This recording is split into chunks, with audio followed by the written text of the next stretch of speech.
계속 이어서 자기소개서 작성법 말씀드릴게요. 자, 이제 그 학창시절 얘기는 지나갔고요. 이제 성격에 관련된 내용은 이제 뭐 본인 성격의 장점을 쓰시오, 단점을 쓰시오. 근데 보통 단점을 쓰라는 문항을 이제 어려워하시죠.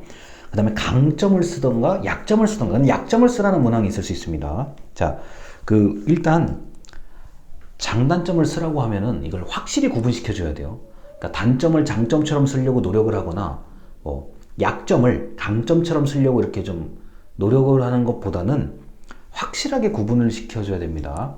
그래서 단점을 내가 이렇다. 자, 그래서 나는 이렇게 바꿨다 또는 바꾸려고 하고 있다. 이게 구분이 돼야 돼요. 제가 지금 구분이 돼야 된다는 게 이제 핵심입니다. 자, 강점과 약점 구분시키고, 약점은 난 원래 약점이 이렇다.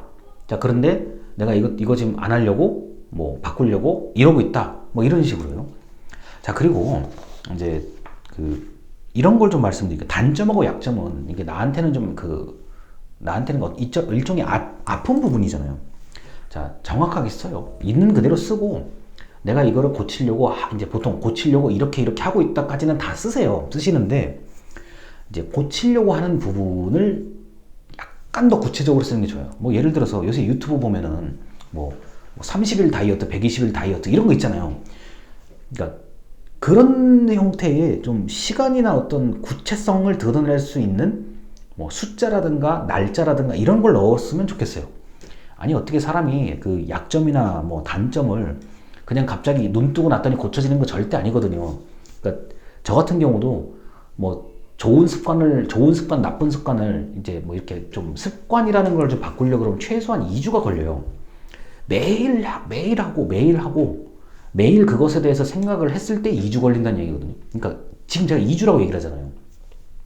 뭐 2주면 2주, 일주일이면 일주일, 한 달이면 한 달, 뭐 120일, 뭐 150일, 1년 이런 그 숫자에 관련된 걸 좀 적어주시면 정확하게 읽을 수가 있어요. 근데 그게 아니라 단점을 장점처럼 쓰려고 그러고 약점을 강점처럼 숨기려고 그러고 이러면 이제 읽는 사람이 좀 귀찮아진다는 거죠. 자, 그리고 이제 지금 요 얘기입니다. 요 얘기예요. 단순히 성격이 좋다라는 식으로 표현하는 건 의미가 없어요.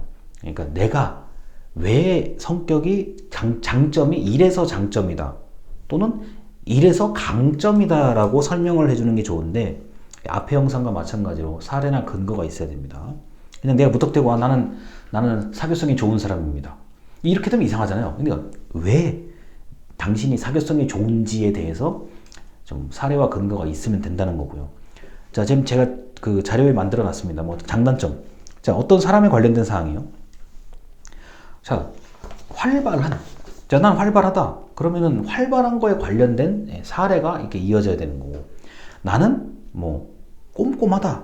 뭐는 꼼꼼한 거에 대해서 이어져야 되는 건데, 제가 볼 때 이 장단점은 이 나의 개성에 관련된 얘기라고 보시면 되는 것 같아요. 개성.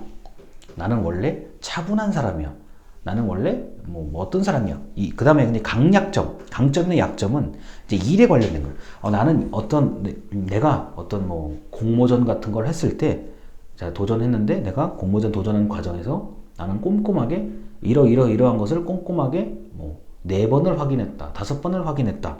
그러니까 강점과 약점은 좀 내가 했던 일에 관련된 걸로 좀 몰아가시면 좋을 것 같고, 장단점은 나의 행위, 그러니까 나의 사람, 개성에 관련된 걸로 몰아가시면 좋을 것 같아요.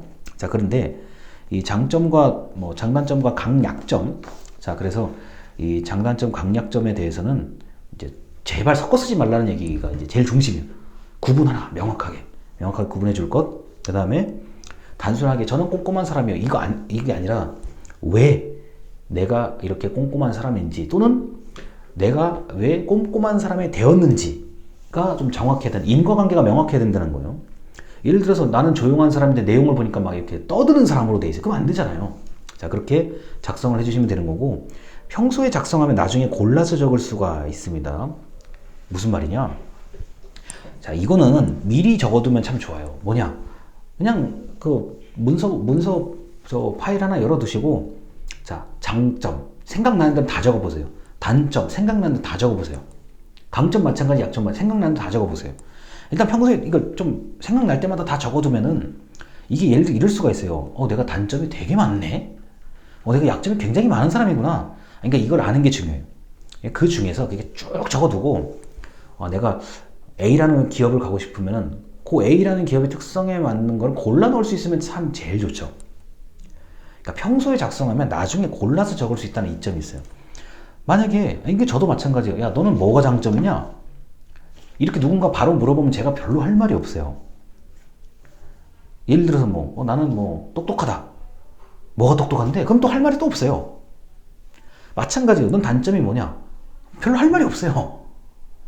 자, 그래서 오히려 이런 성격에 관련된 얘기나 이런 나의 강점과 약점 같은 경우는 글로 쓰는 게 훨씬 더 정확할 수가 있다고요. 그러니까 평소에 이거를 써두면 무척 유리합니다.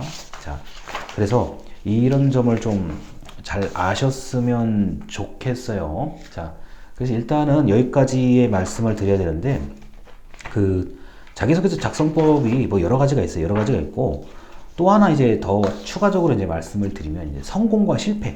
이제 요 부분입니다. 요 부분인데, 성공과 실패에 관련된 거는, 이게 이제 기업에서는 제일 많이 물어보는 게, 성공이라는 것은 결국엔 성과예요. 실패라는 거는 노력을 했는데 안 된 거, 성과가 없거나 적은 것을 얘기하는 거거든요. 자, 첫 번째가 어려움을 극복해서 성공한 것. 그러니까 구체적으로 작성하셔야 돼요. 내가 같은 팀원끼리, 구성원끼리 싸웠다. 근데 왜 싸웠냐? 그래서 어떻게 해결을 했다. 이런 거 구체적이어야 되고, 자, 결과. 내가 A 학점을 받았다, 100점을 받았다, 우수상을 받았다, 최우수상을 받았다. 이런 식으로. 그런데 과정과 결과, 그 어려움을 극복해서 성공한 과정과 결과가 일단 구체적이어야 돼요. 왜냐? 직전 영상에서 말씀드렸어요. 이 자소서를 읽는 사람은 몰라요. 나에 대해서 몰라요. 그렇기 때문에 대충 띄엄띄엄 얘기하면 제가 볼 때는 이해가 안 될 거라고. 자, 그래서 구체적으로 대학 생활에서 이런 거 많잖아요. 어떤 학과에서 공부를 이제 내가 원래 내가 C 학점을 받았는데 어떠한 계획을 수립해서 어떻게 해가지고 내가 이걸 A 학점을 올렸다.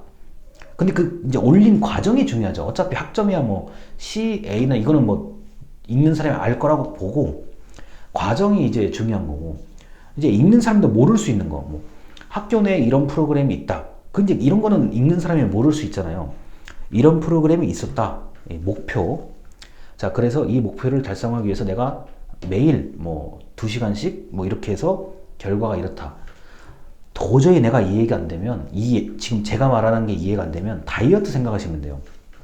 자, 나는 원래 몸무게가 이랬다. 또는 예를 들어서 체질량 지수가 이랬다. 그런데 어떤 식단을 어떻게 하고 운동을 어떻게 하고 뭐뭐 어떻게 해서, 자, 120일 뒤에 150일 뒤에 나는 체질량 지수 이렇고 했다. 이런 식의 어려움을 극복해서 성공한 것, 구체적으로 얘기를 한다. 보통 이제 이런 수치를 좀 동원하면 좋아요. 숫자, 킬로그램, 몇 만 원, 몇 명, 이런 거 있잖아요. 이런 걸 동원하면 좋습니다. 자, 그리고 이제 두 번째, 납득할 만한 실패 사례를 적는데, 제가 볼 때는 이 실패 사례 물어보는 게 엄청 많을 거예요. 제가 이거 3년 전부터 강조하거든요. 야, 성공 사례 다 잘 적을 수 있지. 내가 성공한 거 다 적고 싶어 하고, 내가 글로 쓰고 싶어 해요. 근데 실패 사례인데, 이게 납득할 만한, 상대가 읽었을 때 이해가 될 만한 실패 사례를 좀 적어야 됩니다. 개인적으로는 뭔가를 도전해서 실패한 거, 상을 받으려고 했는데 실패한 거, 상금을 받으려고 했는데 실패한 거, 아니면은 예를 들어서요, 내가 공연을 했는데 좀 실수한 거. 그러니까 여기서 말하는 실패는 실수한 것까지 다 얘기를 하는 겁니다. 지금 이 수업에 예체능 하시는 분들이 많아요. 아니, 그러니까 운동을 하는데 내가 운동한 대로 모든 100%의 내가 그게 다 동원되는 거 아니거든요. 잘못할 수 있죠. 특히 이제 협력을 해야 되는 운동들, 팀 운동, 축구, 야구, 배구, 농구 이런 거는 나머지가 다 잘해서 내가 잘못해서 실수해버리면 질 수도 있잖아요, 경기에서요. 근데 이런 얘기들을 좀 실감나게 적으면 참 좋죠. 자, 그리고 이제 일반적인 전공들, 인문사회, 예체능, 이런 경우. 자, 이런 경우도 내가 원래 이거를 했었다. 자, 목표를 알려주고, 근데 내가 이렇게 했는데 안 됐다. 또는 중간에 하다가 싸워서 안 됐다. 사이가 안 좋아져서 안 됐다. 그런 어려움들. 실패, 그리고 결과도 치기 어려웠다. 내가 아무리 열심히 했는데 막상 하려니까 비가 왔어. 막상 하려니까 뭐 차가 고장 났어. 뭐 이런 거 있잖아요. 이런 얘기들을 적으면 굉장히 저는 이해가 된다고 봐요. 근데 이걸 실패의 사례를 적으라는데, 실수한 것을 적으라는데 이거를 성공한 것처럼 적는다든 이러면 이제 좀 읽는 사람이 짜증이 나는 거죠. 자, 이렇게 되고요. 그 다음에 지금까지 말씀드렸던 거, 자, 성공과 실패가 명확하게 구분대로 적는다. 그리고 너무 뭐 극단적인 실패 사례, 뭐 이 영상을 보시는 분들이 뭐 극단적인 실패 사례를 안 겪으셨을 거라고 보는데, 극단적인 실패 사례, 이게 무슨 말이냐? 읽는 사람이 상식선에서 좀 납득할 만한 사례를 적으라는 얘기입니다. 제가 분명히 말씀드리는데, 실패 또는 실수한 사례요. 우리 지금 공무원 조직 같은 경우는 실패 박람회, 그러니까 공무원들이 열심히 일하다가 실패하고 안 된 것을 사례를 모아서 심사를 하기도 해요. 자, 그런데 처음에 이거 미쳤다 그랬어요. 무슨 실패 박람회를 왜? 근데 실패 박람회 해야 돼요. 왜냐면은 이 공감되는 게 많아요, 오히려. 아, 맞아. 야, 저 사람도 나하고 똑같은 걸 하다가 실패했구나. 이런 게 공감이 되잖아요. 아, 요새는 성공한 사례 얘기하면 이게 자기 자랑처럼 보여가지고 반감을 가지는 사람이 은근히 있어요. 근데 실패 사례를 이제 얘기한다 그러면 오히려 솔직하게 보여요. 나도 사실은 저래서 실패했는데, 이런 거 있잖아요. 자, 그래서 실패 사례를 넣지 않는 것은, 실패 사례를 넣는 것, 그리고 미리 준비하는 것은 무척 중요하다. 그리고 실수도 마찬가지예요. 뭐 합창, 뭐 이런 거, 교양 수업 같은 거 간혹 보면 이제 협업을 해야 되는 것들 있잖아요. 이런데 실패한 거, 실수한 거 다 좋습니다. 그래서 일단 여기까지 자기소개서 또 작성 방법에 대해서 말씀을 드렸고, 다음 영상에서 이제 쓰기에 관련된 얘기를 좀 드리도록 하겠습니다. 들어주셔서 감사합니다.